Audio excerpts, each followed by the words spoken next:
வணக்கம் நண்பர்களே. சினிமாமொழியில இப்ப நம்ம என்ன பார்க்க போறோம் அப்படின்னு பாத்தீங்கன்னா, என்னடா இது எப்பவுமே குரல் பின்னால வரும், படங்கள் தான் முன்னாடி வரும். இன்னைக்கு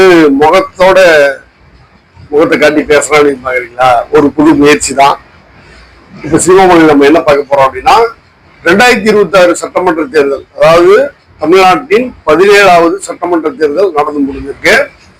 இப்ப 23ஆம் தேதி தேர்தல் நடந்தது.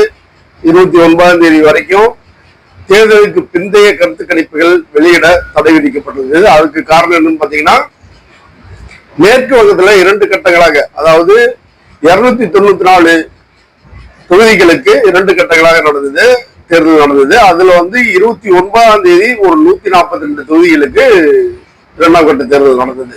அந்த தேர்தல் முடிகிற வரைக்கும், அதாவது மேற்கு வங்கத்துல 2ஆம் கட்ட தேர்தல் முடிகிற வரைக்கும் தேர்தலுக்கு பிந்தைய கருத்து கணிப்புகள் வெளியிட தடை விதிக்கப்பட்டது தேர்தல் ஆணையத்தால. நேற்று அது நடந்து முடிஞ்சிருச்சு. அதாவது 29ஆம் தேதி மாலை தேர்தல் மேற்கு வங்கத்தில் நடந்து முடிஞ்சிருச்சு. தேர்தல் முடிந்து சில மணி நேரங்களிலேயே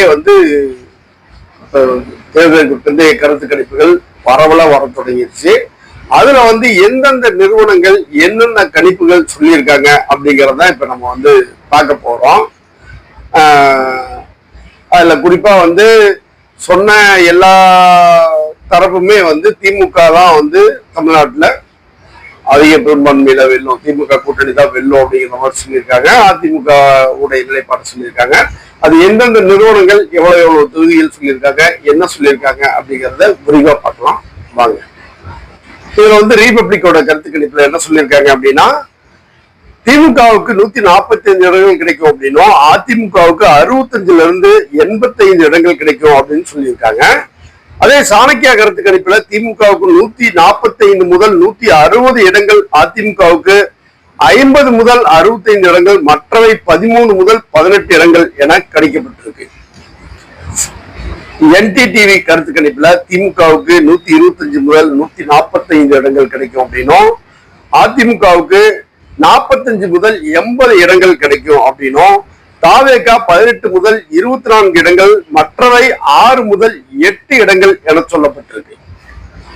அக்னி நியூஸ் கருத்து கணிப்புல திமுக 43.1 விழுக்காடு மற்றும் 169 இடங்கள் வெல்லும் அப்படின்னும், அதிமுக 34.8 விழுக்காடு 64 இடங்கள் வெல்லும் அப்படின்னும், தாவேக 15.1 விழுக்காடு 1 இடம் பெறும் அப்படின்னு தெரிவிக்கப்பட்டிருக்கு. மின்னம்பல கருத்து கணிப்புல என்ன சொல்லியிருக்காங்க அப்படின்னு பாத்தீங்கன்னா, திமுகவுக்கு 155 இடங்களும், அதிமுகவுக்கு 72, மற்றவை 7 இடங்கள் அப்படின்னு சொல்லப்பட்டிருக்கு. பீப்பிள்ஸ் பல்ஸ் கணிப்புல திமுகவுக்கு 125 இடங்கள் முதல் 145 இடங்கள் கிடைக்கும் அப்படின்னும், அதிமுகவுக்கு 65 முதல் 80 இடங்கள் கிடைக்கும் அப்படின்னும், மற்றவை 20 முதல் 30 இடங்கள் பெறும் அப்படின்னு சொல்லப்பட்டிருக்கு. டைம்ஸ் நவ் கருத்து கணிப்புல திமுகவுக்கு 155 இடங்கள், அதிமுகவுக்கு 45 முதல் 65 இடங்கள் என சொல்லப்பட்டிருக்கு. இவை தவிர மேலும் சில கணிப்புகளிலும் திமுகவே முன்னணி அப்படின்னு சொல்லப்பட்டிருக்கு. இப்படி எல்லா கணிப்புகளிலுமே திமுக தமிழ்நாட்டுல மீண்டும் ஆட்சி அமைக்கும் அப்படின்னு சொல்லப்பட்டிருக்கிறதால திமுக தரப்பினர் மகிழ்ச்சியோட கொண்டாடிட்டு இருக்காங்க. இது உறுதியான தகவல் இல்ல, கருத்து கணிப்பு மட்டும்தான். மே 4ஆம் தேதி தான் எது எப்படி நடக்கும் அப்படிங்கிறது உண்மையான நிலவரங்கள் தெரிய வரும். அது வரைக்கும் நம்ம காத்திருப்போம். நன்றி.